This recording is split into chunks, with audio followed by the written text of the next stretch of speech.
Assalamualaikum warahmatullahi wabarakatuh. Shalom, Om Swastiastu, Namo Buddhaya, salam kebajikan.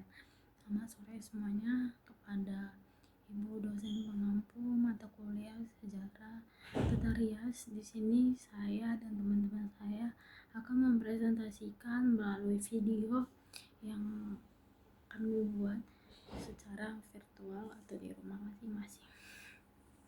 Baik, di sini saya berterima kasih kepada dosen pengampu yaitu Yaya Putri MPD, kepada Ibu Putri Chairina Zulfani SPD MPD, kepada dan terakhir Ibu Arzulia Alvita MPD.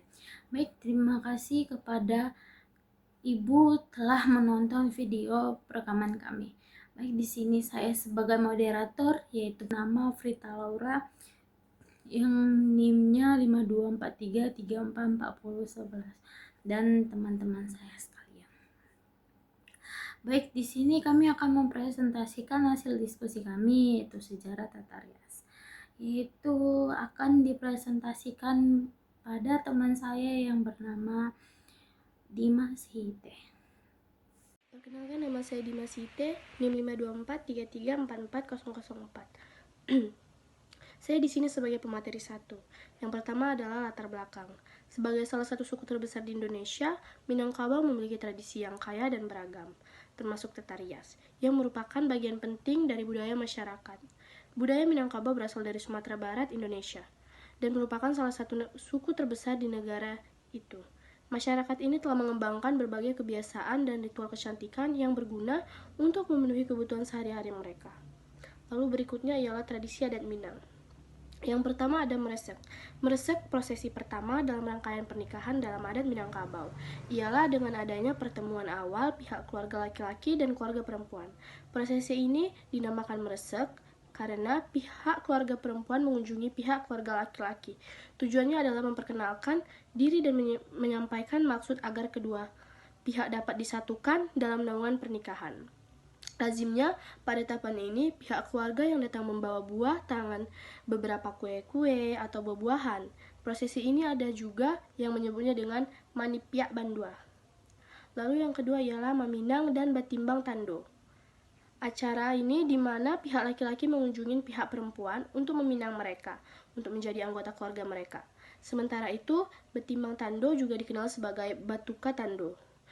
Itu merujuk pada pertukaran tanda, seperti cincin yang ada pada umumnya, tetapi bisa juga merupakan janji pernikahan.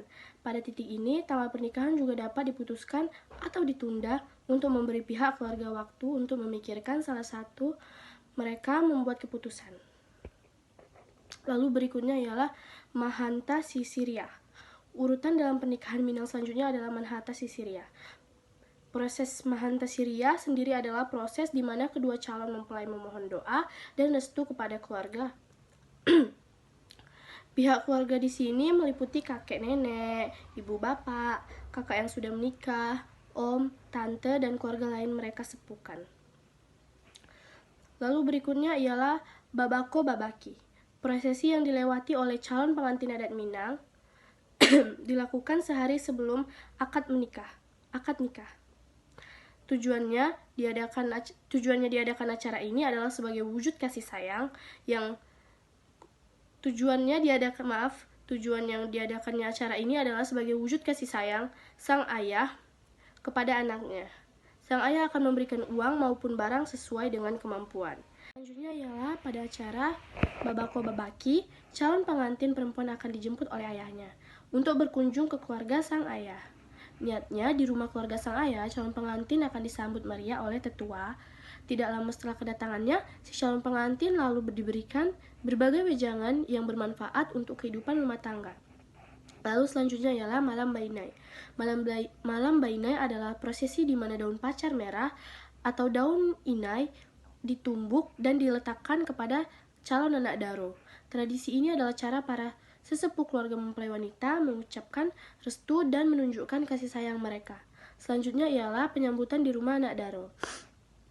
Bagi pasangan pengantin yang mengadakan acara akad nikah di rumah pihak wanita, biasanya dari pihak wanita akan mengadakan penyambutan besar-besaran.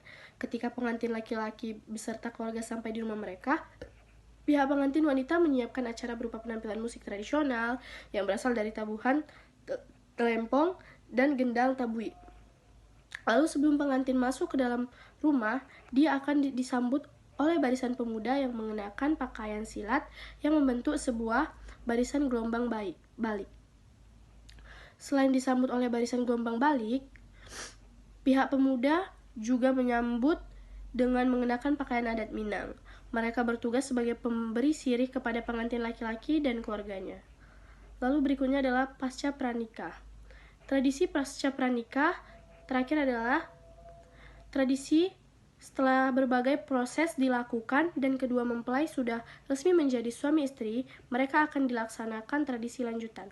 Banyaknya tradisi setelah pernikahan seperti menjalang di mana pihak anak daro pergi dari rumah keluarga Marapulai, memulangkan tando yang berarti mengembalikan tanda cincin pada prosesi batimbang tando, melewakan gala Marapulai di mana pihak keluarga laki-laki mengumumkan panggilan adat atau gala kepada Marapulai di rumah istrinya. Adat Minangkabau melarang keluarga istri untuk memanggil nama pada Sumando Balantuang Kanyang yang merupakan prosesi yang melibatkan mengembalikan cincin yang telah dibuang. Perkenalkan, nama saya Amanda Amelia. Di sini saya sebagai pembaca materi. Baik, di sini saya akan menjelaskan tentang perhiasan wanita atau disebut dengan perhiasan yang ada di suntiang. Melati salah satu bunga yang paling sering digunakan oleh wanita Minang untuk menghias suntiang mereka. Melati bunga lain yang sering digunakan untuk menghias suntiang, mawar, dan kecambuang. Bunga melati dalam pernikahan Minang melambangkan kesucian, harmonis, dan digunakan untuk memperindah serta menghadiri aroma atau harumnya upacara pernikahan. Selanjutnya, dukuh atau keris kecil. Keris kecil suntiang Minang memiliki dukuh atau keris kecil yang menunjukkan keberanian dan perlindungan pengantin perempuan, melambangkan kesiapan untuk menghadapi tantangan hidup, dan sebagai penanda bahwa wanita Minang tidak hanya bertergantungan pada kecantikan tetapi juga memiliki ketangguhan hati dan kekuatan untuk memiliki tanggung jawab barunya. Baik, selanjutnya di sini saya akan menjelaskan galang gadang. Galang gadang atau galang gadang adalah salah satu perhiasan etnik lokal yang dimaksud dengan simbol dari minion mama dan memiliki makna yang berarti barang yang memakai harus berperilaku sesuai dengan aturan. Selanjutnya saya akan menjelaskan gelang ragu-ragu, salah satu perhiasan kesan budaya Minangkabau terutama dalam hal pernikahan. Adat Minang adalah gelang ragu-ragu yang memiliki desain unik dan yang biasanya dikenakan oleh pengantin wanita sebagai bagian dari pemakaian adat mereka. Selanjutnya kalung. Kalung enggak ada kata makna simbiosis, karena yang di dalam lebih dari sekedar perhiasan dalam pernikahan adat Minang, status sosial, memakmuran, dan keamanan kalung ini bagian penting dari upacara pernikahan terhadap pernikahan pengantin akan berlangsung lama dan damai. Baik, perkenalkan, nama saya Yola Kristiani S dengan NIM 524334014 dari kelas A dan dari kelompok 7 dengan judul Adat Minang. Selain penyambutan di rumah anak daro, ada juga pasca pernikahan. Tradisi pasca pernikahan terakhir adalah tradisi setelah berbagai proses dilakukan dan kedua mempelai sudah resmi menjadi sepasang suami istri, maka akan dilaksanakan tradisi selanjutnya. banyak tradisi setelah pernikahan, seperti manjalang di mana pihak anak daro pergi ke rumah keluarga Marapulai memulangkan tando yang berarti mengembalikan tanda cincin pada prosesi batimbang tando, melewatkan gala Marapulai di mana pihak keluarga laki-laki mengumumkan panggilan adat atau gala kepada Marapulai di rumah istrinya. Adat Minangkabau melarang keluarga istri untuk memanggil nama pada Sumando Balantuang Kaniang, yang merupakan prosesi yang melibatkan mengembalikan cincin yang telah dibuang. Selanjutnya, rumah adat. Rumah adat Minangkabau memiliki perbedaan antara dahulu dan sekarang, terutama pada bentuk atapnya dan cara penyambungan kayunya. Bentuk atap rumah gadang di daerah sekitar seperti di Padang memiliki atap yang agak melengkung, tidak seperti rumah gadang di Dare yang memiliki atap bergonjong. Bentuk atap melengkung dipengaruhi oleh arsitektur kolonial yang pernah mendominasi Padang. Dan selanjutnya, rumah adat Minang.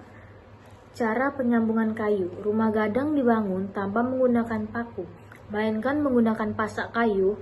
Pasak kayu ini juga berfungsi untuk mencegah kerusakan dinding saat terjadi gempa. Selanjutnya ada juga pakaian pengantin adat Minang.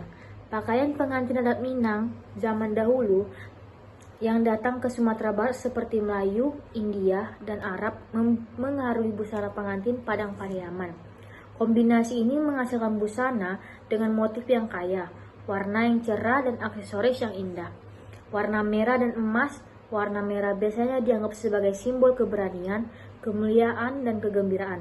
Sedangkan warna emas dianggap sebagai kekayaan, kemuliaan, dan harapan yang baik untuk kehidupan pernikahan. Sedangkan pakaian pengantin adat Minang modern, warna pakaian pengantin adat Minang Padang mulai berubah seiring perkembangan tren mode. Potongan baju sekarang lebih menyesuaikan bentuk tubuh, membuat pengantin wanita terlihat lebih ramping. Banyak pengantin mulai memilih bahan yang lebih ringan dan nyaman, seperti organza, chiffon, brokat, satin, dan lain sebagainya. Nah, seperti inilah gambar-gambar baju adatnya. Dan selanjutnya ada bungo sarunai. Bungo sarunai pada Suntiang Minangkabau melambangkan kebahagiaan, keanggunan perempuan, kesuburan, dan kesejahteraan. Dan ada juga bunga gadang. Di Suntiang Minang, bunga gadang berfungsi sebagai pusat hiasan dan melambangkan keanggunan dan kehormatan serta harapan akan kebahagiaan bagi pengantin perempuan. Kembang goyang mendambah keindahan Suntiang Minangkabau. Secara filosofi, kembang goyang digunakan untuk melambangkan kelembutan, keluasan, dan kecantikan wanita Minang. Perhiasan pengantin Suntiang. Suntiang ini melambangkan martabat, kehormatan, dan kebesaran pengantin wanita.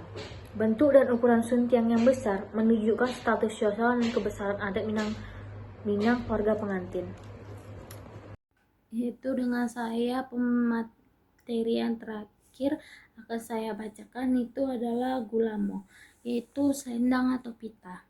Gulamo adalah selendang tradisional pengantin Minang yang berfungsi melengkapi pakaian yang lebih anggun. Itu juga merupakan simbol kehormatan dan martabat keluarga. Gulamo juga melambangkan kesucian dan kesejahteraan. Yang kedua itu adalah atau destar atau tengkuluk.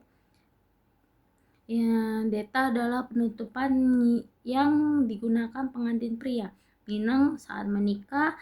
Deta berfungsi sebagai representasi kehormatan dan status sosial pengantin pria yang dihormati dan memiliki kedudukan yang tinggi di masyarakat karena dianggap sebagai bagian tubuh yang paling mulia dan dalam budaya Minangkabau. Nah, yang kedua itu adalah cewek.